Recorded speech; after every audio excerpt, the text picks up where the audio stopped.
Friends, Vijay భార్య సంగీత అగ్గి మీద గుగ్గిలంగా మారిపోయింది. అయితే నిజానికి ఈ ఎలక్షన్స్‌కి ముందు విజయ్ భార్య సంగీత విజయ్‌కి విడాకులు ఇస్తున్నట్టుగా పిటిషన్ కోరింది. కానీ ఆ పిటిషన్‌ని విత్‌డ్రా చేసుకుంది. కారణం ఏంటి అంటే ఎక్కడా కూడా అంటే విజయ్ పర్సనల్ లైఫ్‌లో ఆల్రెడీ త్రిష ఉంది కరెక్టే.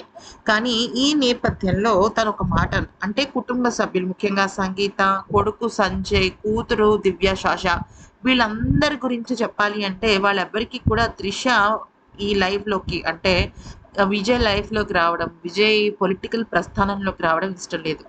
ఏ భార్యకి, పిల్లలకి ఉంటుందండి మూడో మనిషి వాళ్ళ జీవితంలోకి వస్తే హ్యాపీ అని. అందుకనే వాళ్ళేమని చెప్పారంటే, విడాకులు ఇవ్వకుండా నార్మల్‌గా పరిస్థితులన్నీ చక్కబడేలాగా ఉండాలి అంటే, త్రిషని ఈ పొలిటికల్ సినారియోలోకి ఎంట్రీ ఇవ్వద్దు అని చెప్పడం జరిగింది. కానీ కట్ చేస్తే త్రిష సీఎం ప్రమాణ స్వీకారానికి విజయ్ కన్నా ముందు రావటమే కాకుండా హడావిడంతా తనే చేసింది. దీంతో ఒక్కసారిగా విజయ్ భార్య సంగీతకి, కొడుకు సంజయ్‌కి చాలా కోపమొచ్చి ఇక ఆవిడ రంగంలోకి దిగింది. అయితే ఆవిడ చాలా బాధపడింది. ముఖ్యంగా ఆవిడ ఒకటే మాట చెప్పింది. ఇన్నాళ్ళు నేను 27 ఏళ్లుగా ఆయనకి నేను కట్టుకున్న భార్యగా ఎంతో ప్రేమను పంచాను.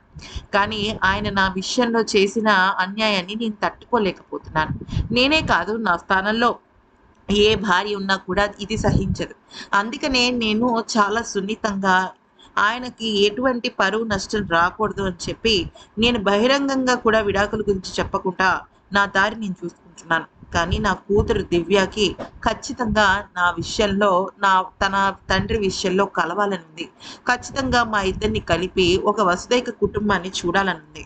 తన మాట కోసమే నేను అక్కడి నుంచి ఇక్కడికి వచ్చాను. కానీ కట్ చేస్తే నాకన్నా వాల్యూ ఇచ్చే పర్సన్స్ అక్కడ సీఎం ప్రమాణ స్వీకారంలో నాకు కనిపించారు. నేను అక్కర్లేదనుకున్న మనిషి దగ్గరికి నేను వెళ్ళడం అవివేకం అంటూ ఆవిడ త్రిషాని చూసి అగ్గి మీద గుగ్గిలంగా మారినట్టుగా కాలీవుడ్‌లో చాలా అంటే చాలా పెద్ద వార్త వైరల్‌గా మారింది. మరి ఈ వీడియో గనుక నచ్చితే లైక్ చేసి సబ్స్క్రైబ్ చేసుకోండి.